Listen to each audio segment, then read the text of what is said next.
home. I dropped out of high school, and I had these things, but I also embodied this social anxiety.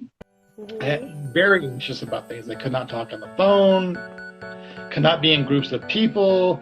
I've literally passed out because people were in my personal space.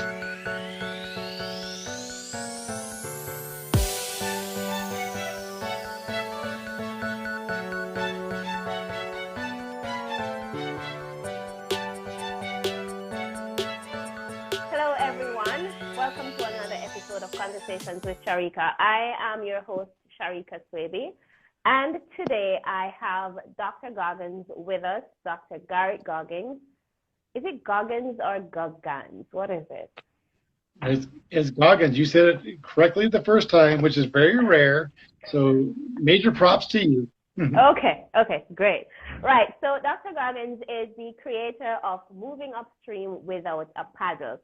He also has a mindset engineering course with the same name, followed by with an extension propulsion. So that's moving upstream without a paddle propulsion program. And he also has a podcast with the same name and a book with the said title. So he's going to tell us all about what that is today, as well as why he's doing this, why he's in this space, why he's dedicated to helping other people move upstream without a paddle. So, Dr. Goggins, thank you so much for joining us. Welcome to the show, and I'm really looking forward to a wonderful conversation with you today. I thank you for having me. Sharika, obviously, you know, I've been following you, and you are just doing some amazing things in this your community, our community, around the world. So I appreciate the work that you're doing. It's just amazing. Thank you so much. I appreciate what you do too, because you've introduced me to some amazing people as well. So good things happen when we work together, right? Yep, absolutely. All right. So, tell us exactly what you do. So I refer to, I'm a mindset coach, much like you, Sharika, and I refer to it as mindset engineering. And that really stemmed from my background. I have a doctorate in computer science. And so when I look at these aspects of where we are with our mindset, it's a programming piece, right? We really get into this idea of we've been programmed in a way that we live our lives habitually. And we, through that habit, we can really readjust who we are by simply readjusting our operating system pretty much, right? We can just go back in and reprogram who we are, the things that we do habitually, and change our results for the things that we want to obtain in life. And that's where I'm at. That's what I do. Okay, so that's where the mindset engineering came from. Gotcha. Makes sense. Makes perfect sense. All right, so you are a mindset coach today, but before you became Dr. Goggins, before you were a mindset coach, I took a sneak peek at your book. It said that you ran away at 16 years old. So tell us a bit about the person you were before you became the person you are today. Right. So yeah. So I ran away when I was 16, and I say I was running away from religion at that point because I was really questioning a lot of aspects of what I was raised to be and who I was raised to be based off of a religious aspect. And because to me, religion is a very personal and it's just very personal. We have to, like, what is our belief system on that? And I wasn't quite sure that I was in alignment with what my family was producing at the time. So I really I wanted to find that out on my own. And so I did run away from 16. I dropped out of high school at 16, and I established this idea of who I wanted to be and what I wanted to believe in. What was interesting was that from that, there was a foundational belief still in Christianity and in that aspect, but it didn't necessarily tie into the doctrine aspect of what I was raised to believe in. So although I say that I'm a Christian, it may not be what it was with the aspect of where I was raised at. So that's what I was running from.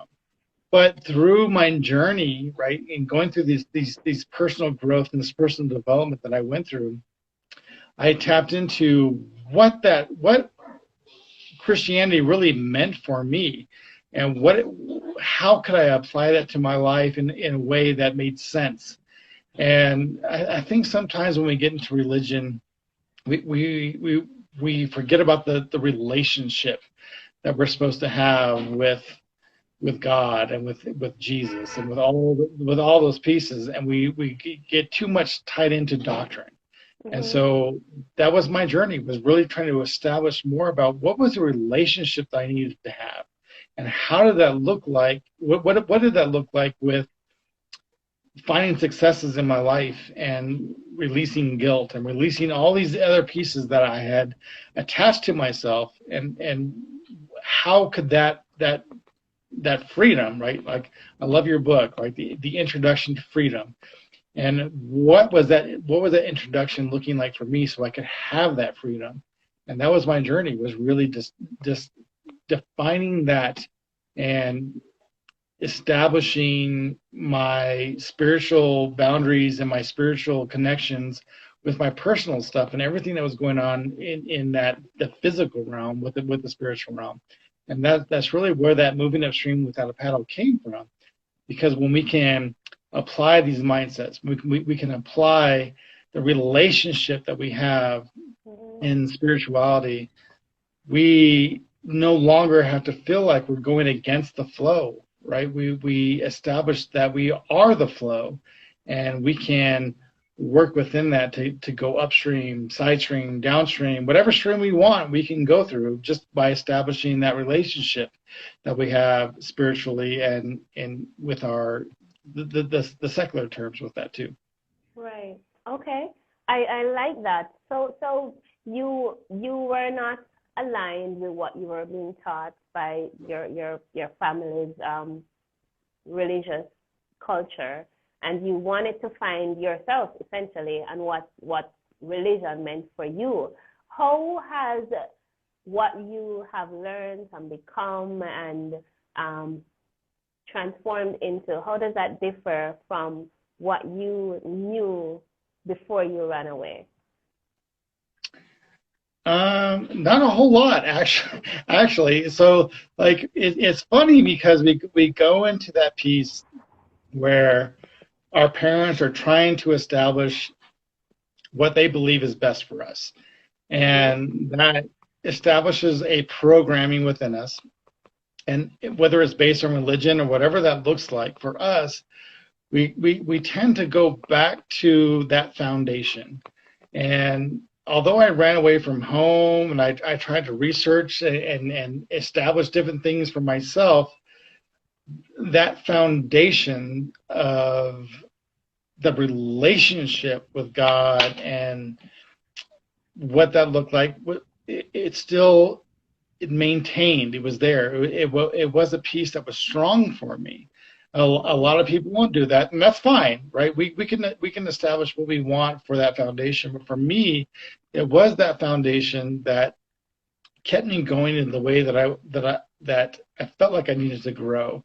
And so when you say, like, what was different, nothing really. It was something but it was one of those things that I had to find out for myself, right? Because I was never that one person to say, oh, you tell me this, and so therefore I'm gonna accept it as truth. I had to find that for myself, because again, like I said, I feel like that piece to me is a very personal choice. And so once I could weigh that, check and balances between what I believed and the things that I went through, there was a truth that was there from the foundation. And so the Christianity piece is no different. Now, I may not buy into a lot of the doctrine aspects, like I really found that the relationship piece is more important than the doctrine piece. So when we go into biblical practices, it's reading the Bible for what it was and the truth that it has, and establishing that, as opposed to I think religion sometimes just will manipulate scripture to suit the purpose. Right. And that's something I always question. I feel like if you can question that, but still have a foundation on biblical practices and what that looks like, if you research that properly, you can build a relationship with Christ, with God, that is completely, as strong as you want it to be. But that's the piece, is really developing the relationship, right?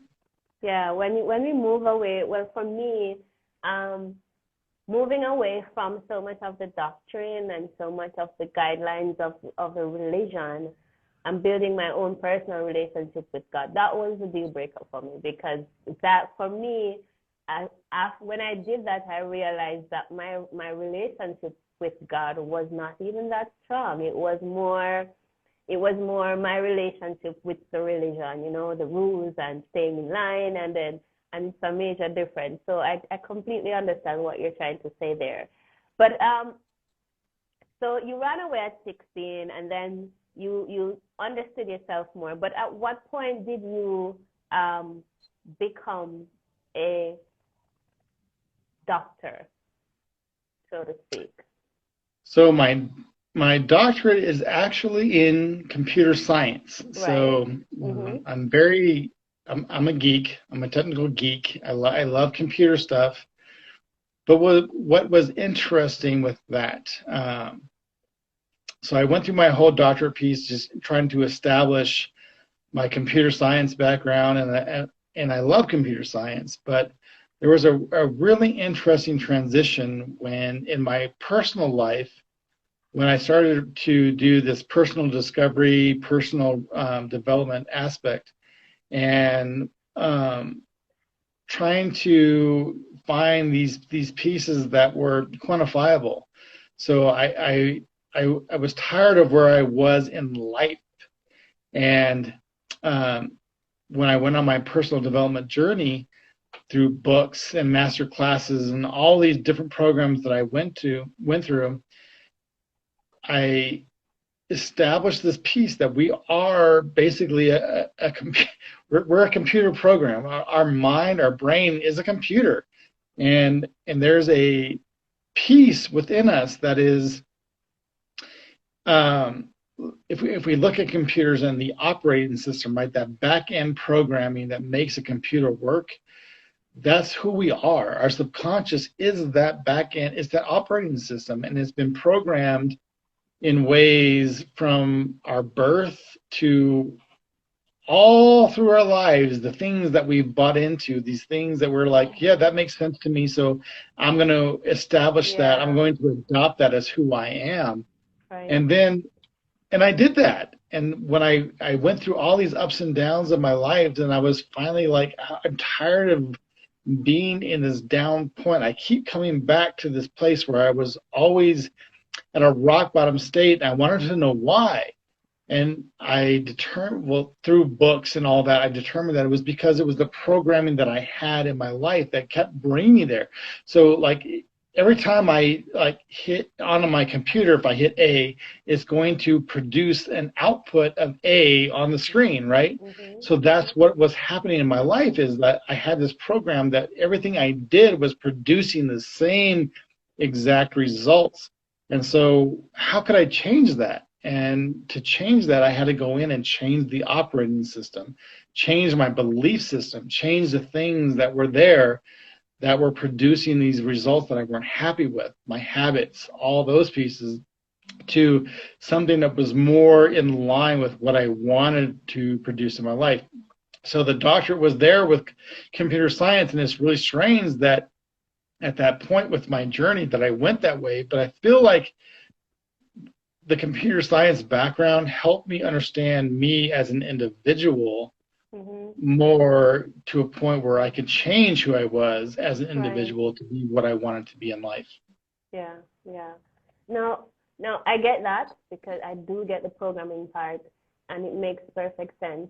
But for someone who's looking on, they're thinking, okay, you have the education, right? You have the college education. You've gone right up the ladder to a doctorate. So one would think that this means success for you. One would think that you've gotten to the destination that most people strive for, right? So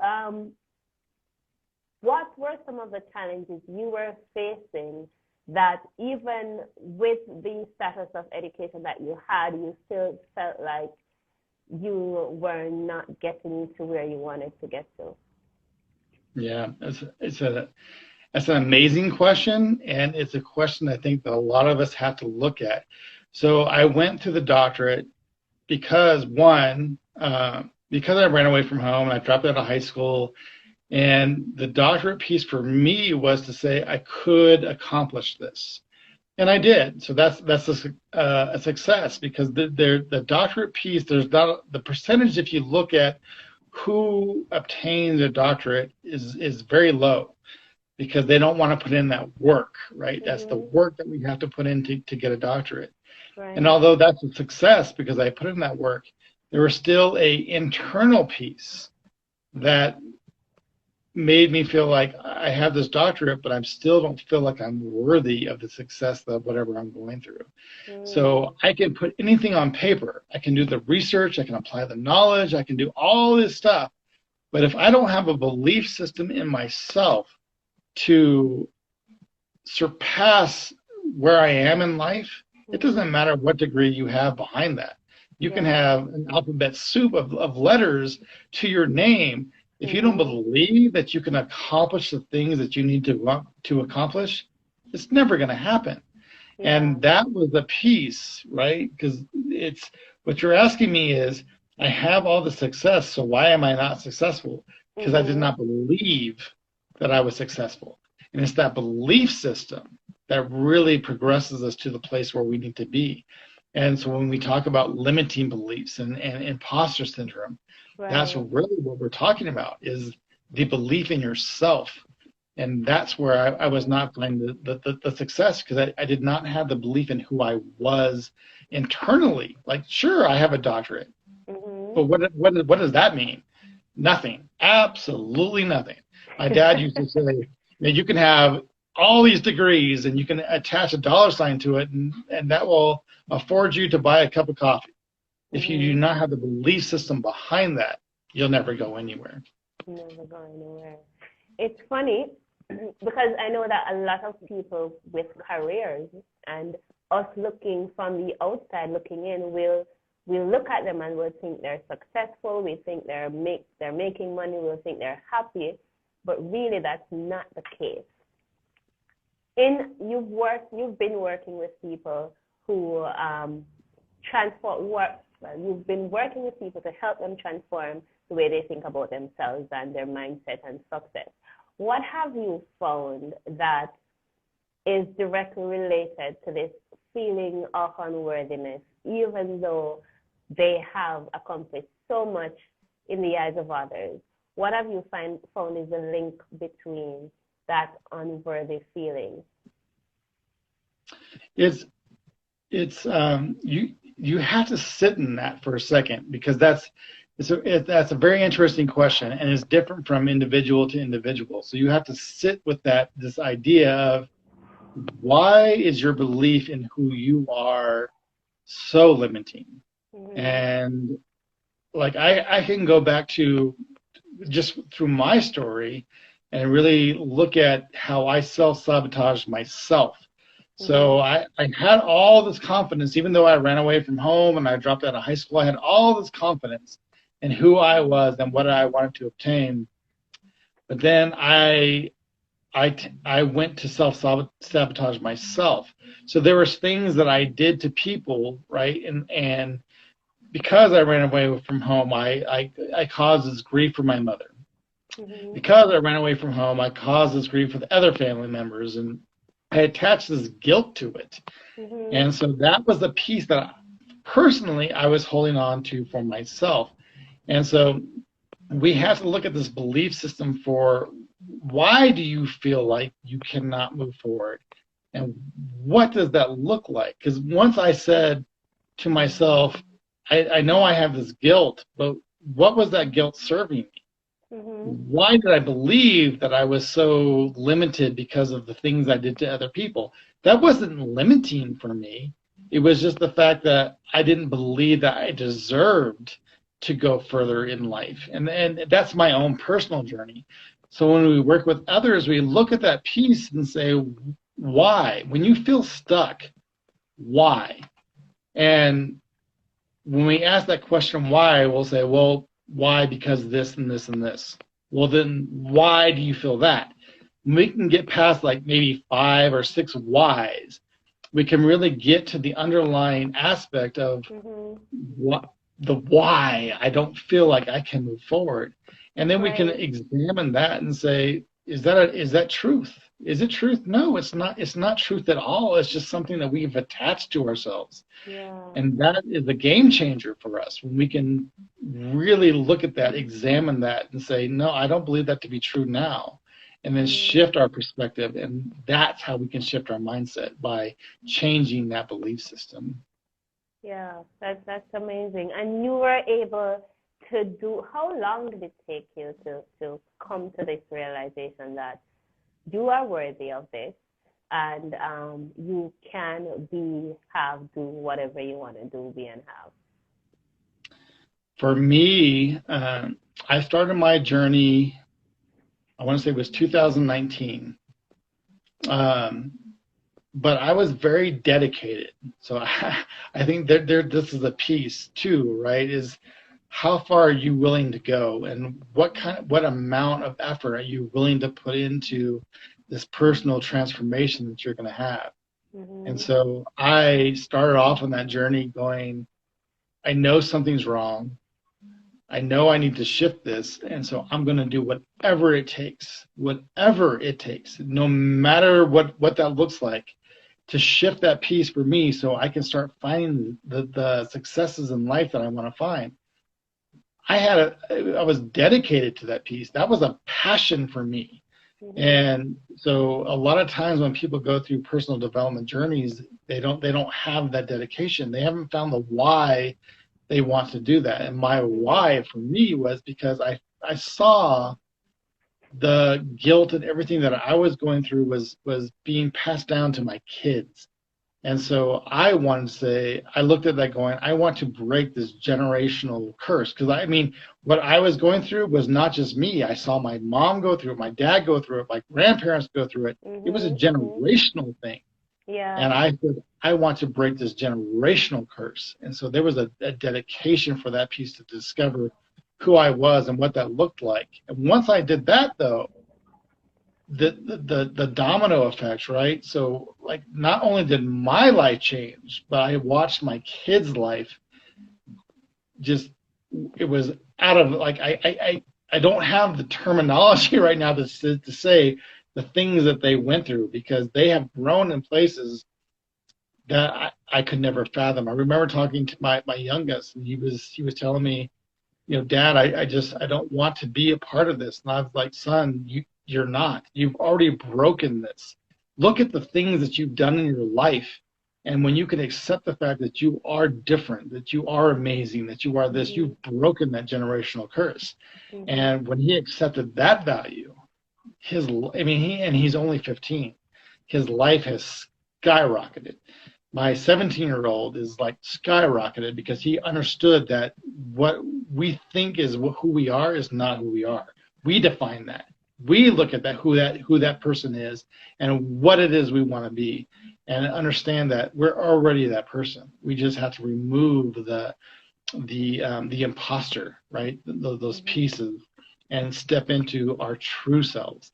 And when they could do that, when I could do that, it was a game changer for my whole family. We literally broke that generational curse. It was an amazing thing to watch.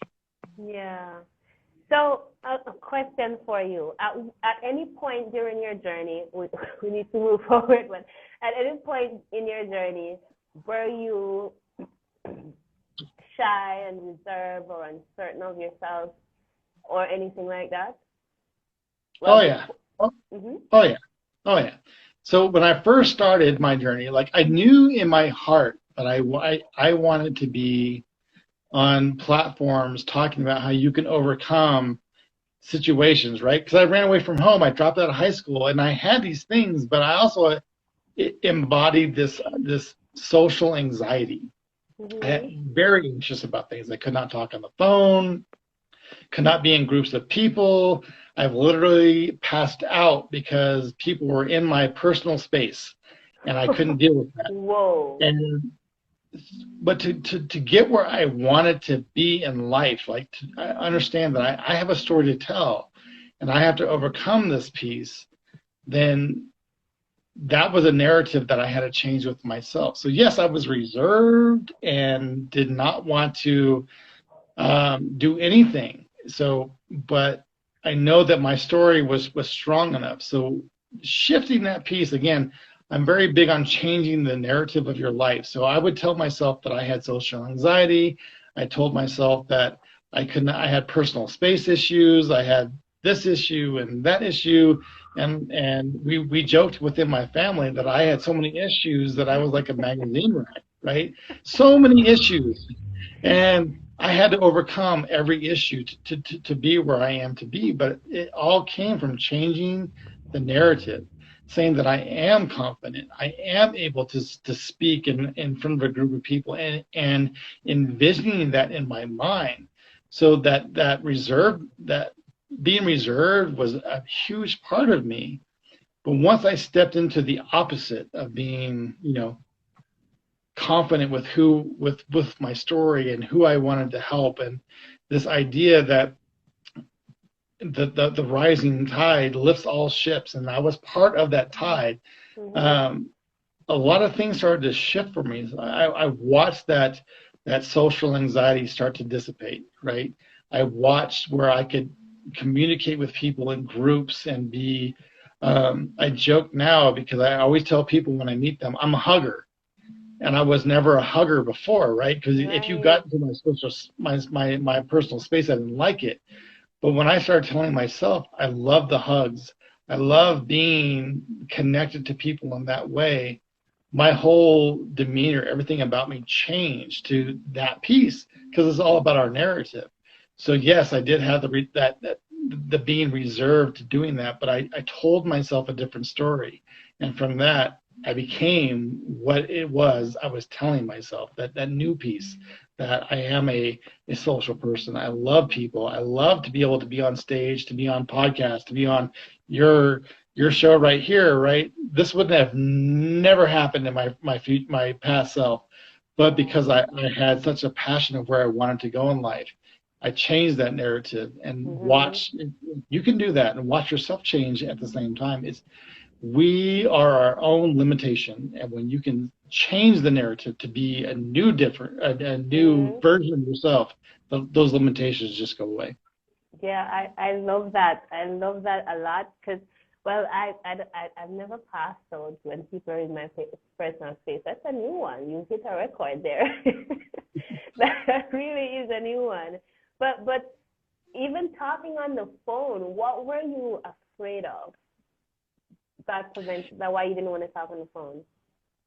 It's a good question, because I still battle that sometimes today, the phone piece.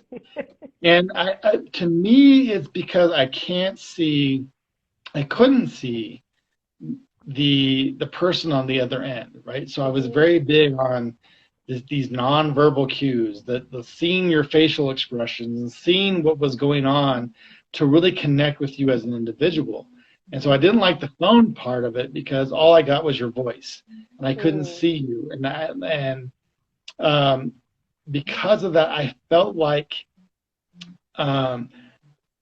you could be rolling your eyes at me, you can be doing all kinds of stuff, and because I had this perception of myself that I wasn't good enough, I wasn't worthy enough. So on the other end of the phone, because I couldn't see how you were reacting, I felt like you were in tune with that. Like, oh, this guy, like, oh my gosh.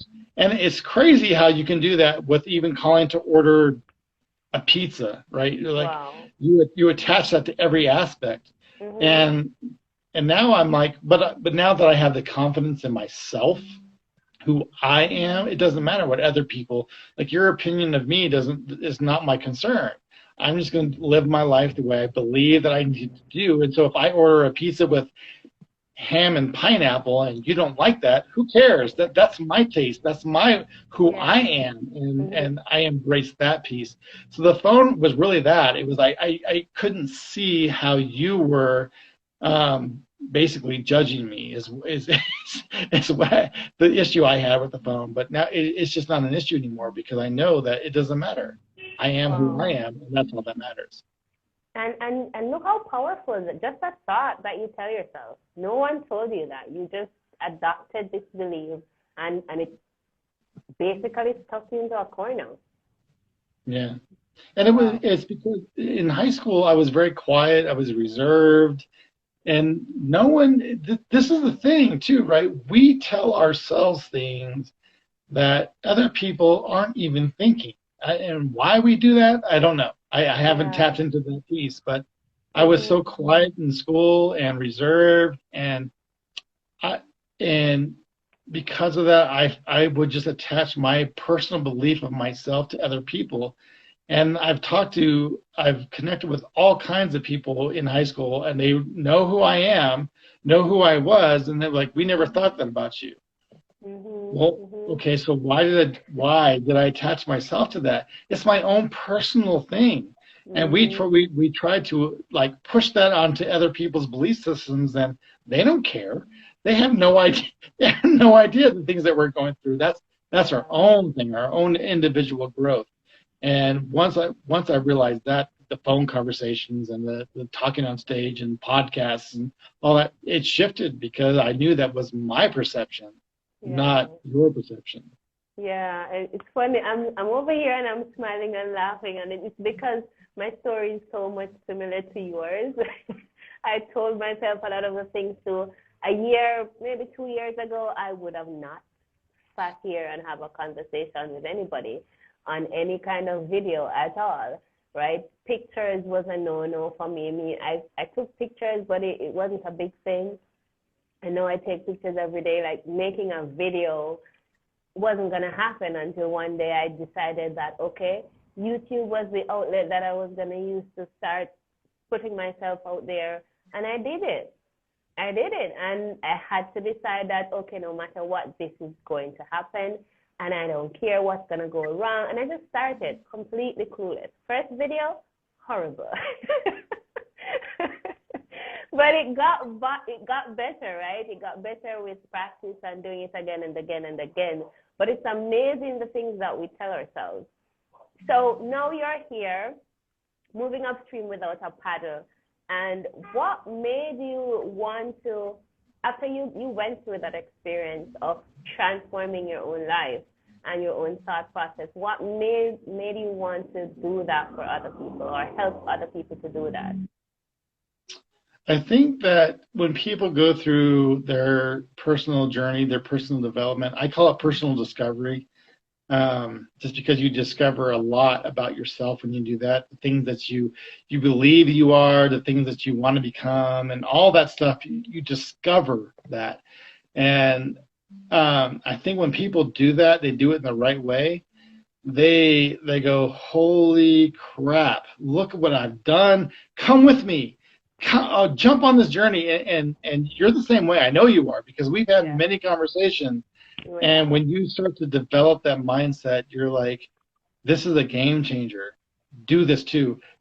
Jump on my coattails. Like, come with. We want to share this because it's not an us thing. It's not it's not a competition. It's not. It becomes the enlightenment of that piece is huge, and we just want to share it with everybody, which is why you have what you're doing right now, which is why I'm here, because you want people to connect those dots the way you connected those dots and share the Yeah. stories of other people. And that's why I have the podcast. That's why I wrote the book. That's why I did all these things. And this term, that this moving upstream without a paddle, the context is it's twofold. Like, you can look at it negatively. So I feel like I'm moving upstream without a paddle. I'm going against the flow. I'm doing this. It's so hard. It's so difficult. Every time I try to make something better of myself, it's the energy exerting is crazy. But when you can shift your mindset, when you can look at things in a different perspective, and you can say, I'm grateful for the things that I have, and I want to go further.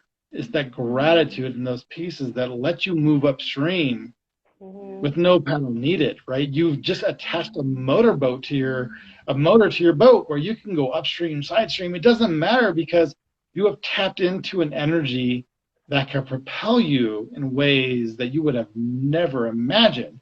And that's where, like, when I figured that out, I'm like, everybody needs to know this. And Sharika, you're the same way, right? You wrote your book, you Absolutely. wrote this, you have this show. You're the same way. You're like, oh my gosh, look what I've done. You can do it You can do too. it too. Yeah. Let's go. Let's make it happen, right? Absolutely. Absolutely. Definitely. I agree with you 100%. I came to a similar realization as you did. I was at the same place. Why is it that I want all of this, but I start out and I get nowhere? And then as I read books, I was sitting on my sofa one day, and it was like, it was a magical moment. It just dawned on me, oh my gosh, our fundamental problem is simply the way we think, just the way we think. And if we can change the way that we think, the things that we can do, it's astronomical. And it's funny for me, and my coaching, I call my coaching is spirituality and alignment, right? Because when you align, some of the things you don't even have to do, it just happens.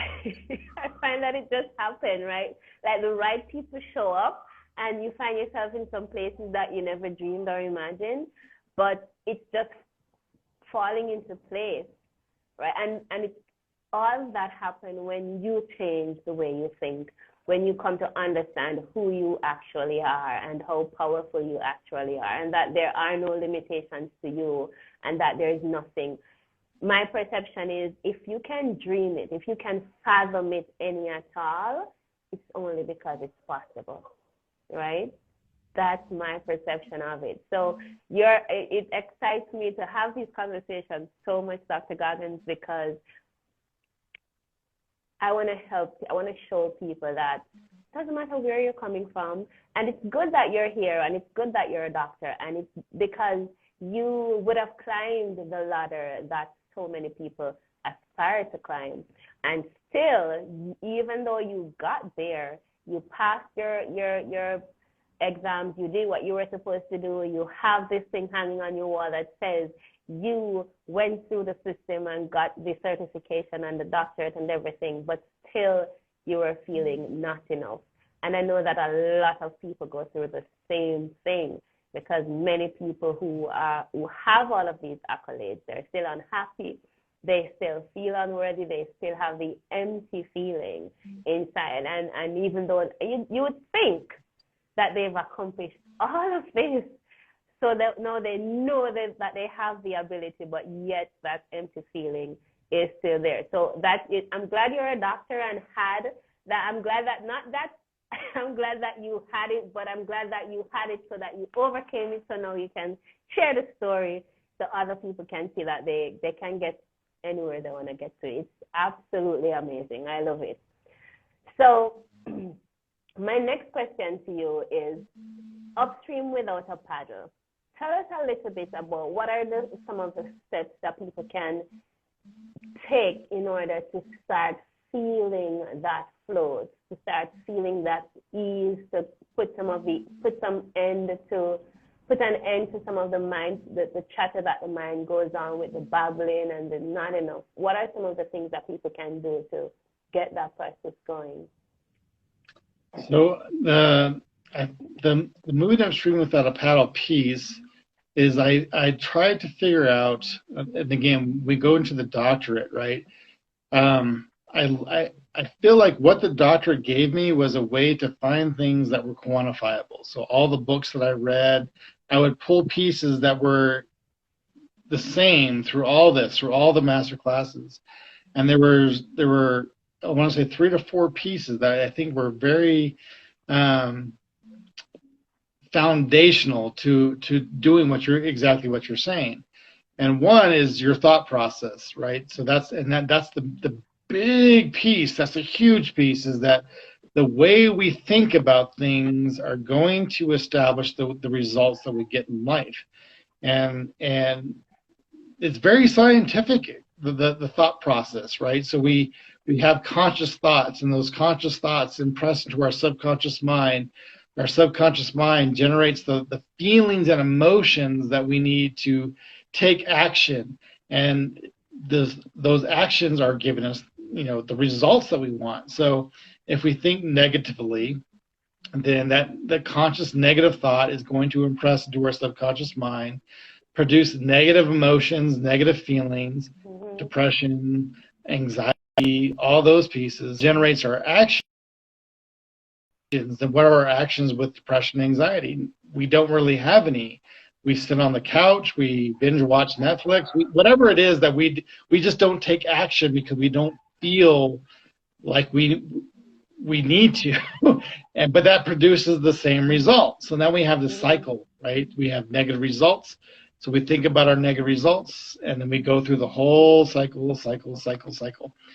And so to me, that was the huge piece. Like, if we can shift our thoughts, right, and look at things in a more positive manner, and that produces more feelings and emotions of excitement, of anticipation, and through that we have actions that are going to work towards those things that we're excited about, and so those actions are producing results.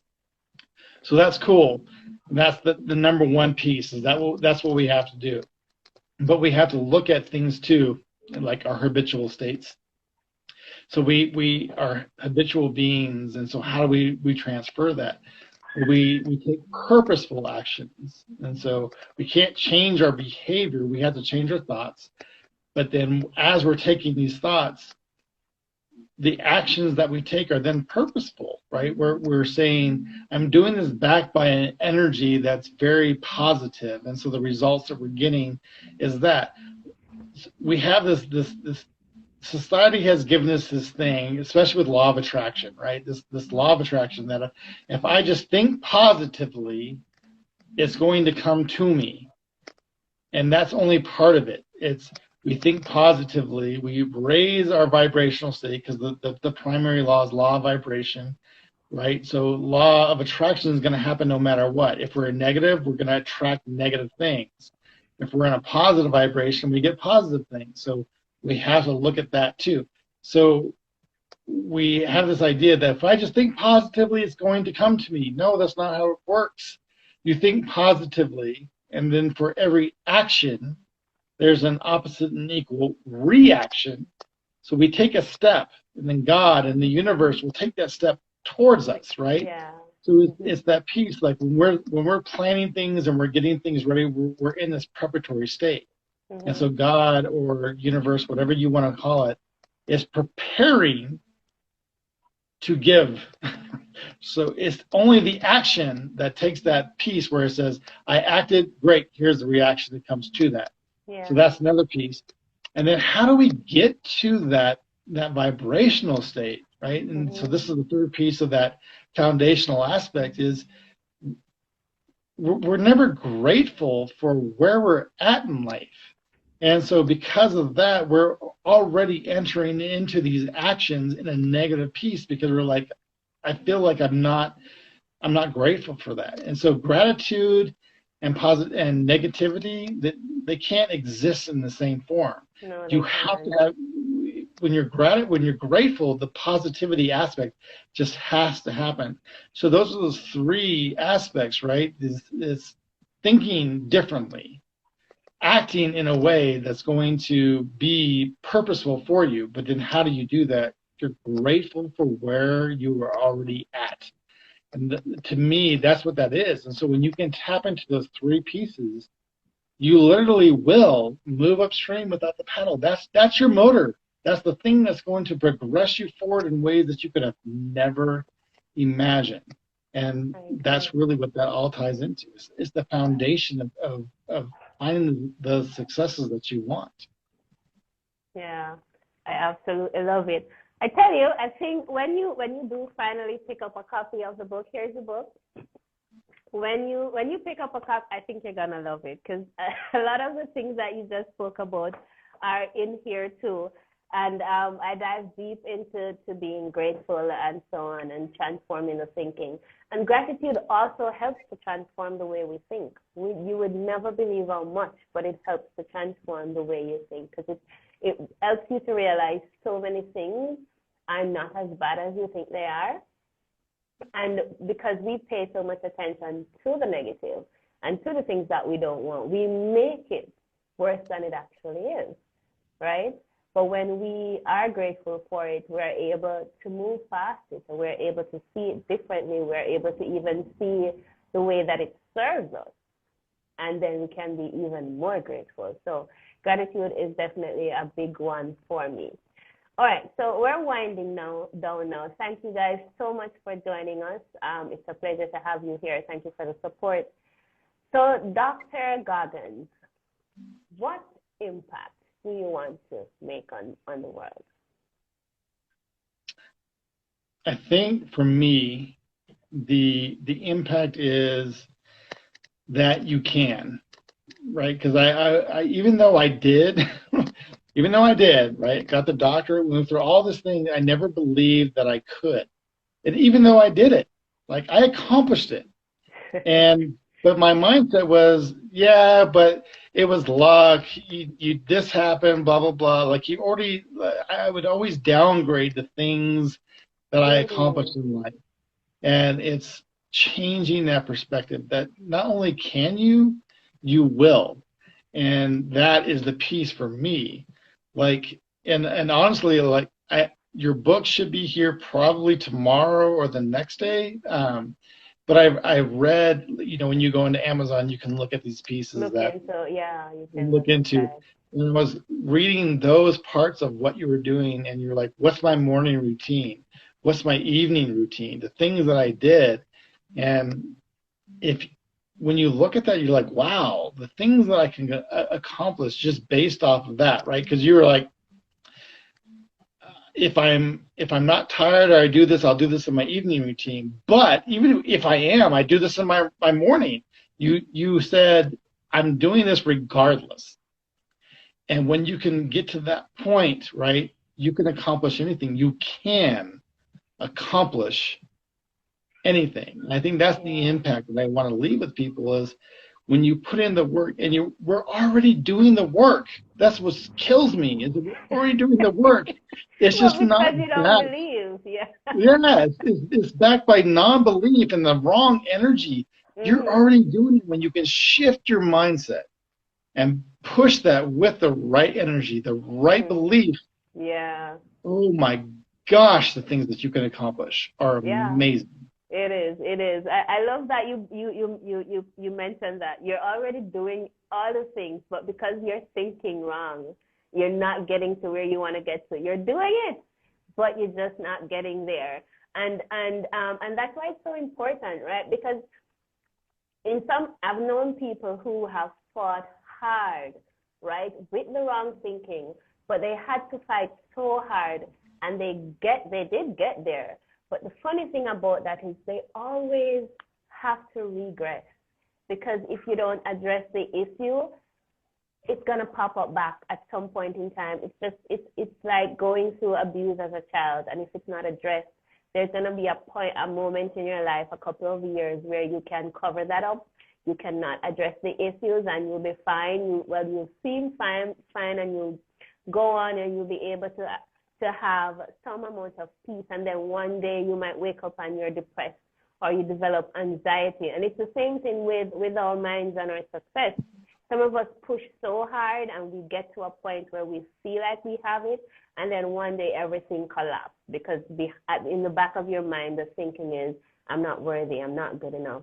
And it's just like that, everything falls apart. So it's really, really important that we get that foundation properly. We get it cemented, secured, and so that can propel us. Because as you said, you did it. You didn't just want to do it. You did it, right? You were doing everything, but still you had a faulty way of thinking. And that's important that we point that out. Now, if you could attend your own funeral, Dr. Goggans, what would you like to have? What would you like to be listening to at somebody went up to give a tribute to you at your own funeral? What would you like them to say? Wow, well, that's a question that has never been asked of me before. So give me a second. I will process that. Take all the time you need. So I think for me, I approach life in a way that no matter what happens, I want to live in this serene state. Mm-hmm. I'm very big on this piece of serenity, that if I can respond to things within serenity, that the calmness, the pieces that come back to me are always going to be in alignment with who I am. Mm-hmm. And I have a lot of people tell me that, how do you stay so calm in the midst of adversity? And it's because that's my thing, is that as long as I'm serene, everything else will fall into place. Mm-hmm. And so I feel like if that's the thing that people will remember me by, is that it does not matter what happened to him. He was always in a place of serenity. He would always respond and not react in a way that was in alignment with where he wanted to go in life. And I think that, to me, that is the biggest piece, because it's that piece, right? Responding and not reacting with calmness that will get you to the energy and everything that you want. That's that whole thought process, is being in that moment, is responding and thinking like, let me analyze this and respond differently. And so I don't have to, I could be in the right energy. I think that's where I would want to be with, if someone were talking about me at my funeral, that's what that would be. I love it. Absolutely love it. Good question. Good question. Yeah, I love your response though. I think for me, I am at that space too, where I just want to have my peace, right? And if you're not going to let me have my peace, I'm just not going to be attentive to you, right? And having kids can make that difficult. I have a 13-year-old and a 6-year-old boy. And so it can be tasking to maintain that peace. But, and I grew up in a household where anger was the discipline of the day. You know, people respond. Hi, Cage, thank you. People respond to you in anger. That was discipline. So coming from that, because you know that naturally that's how I'm going to respond to, until I become aware of it and put effort into changing that. So coming from there to where I'm at now, to where I'm going, it's like truly, truly amazing to just have that peaceful space.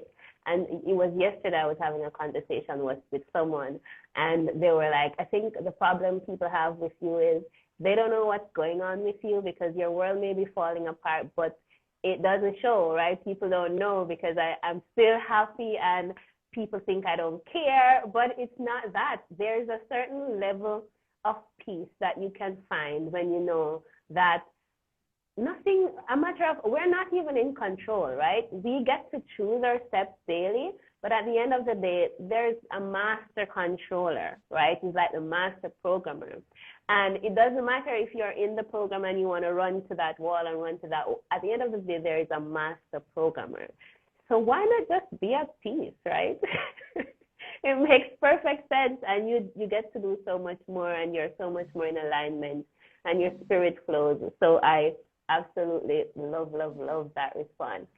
So before we end our wonderful conversation, Dr. Goggans, is there anything else you want to say to the people who are watching now and those that are going to see it later, because it's going to go up on YouTube next week or sometime? I think my huge message, like I tried to portray to everybody, is if you don't, I like this band. They're called Sister Hazel.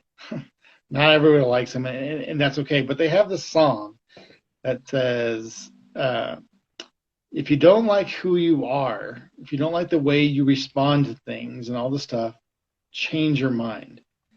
And it's really that simple.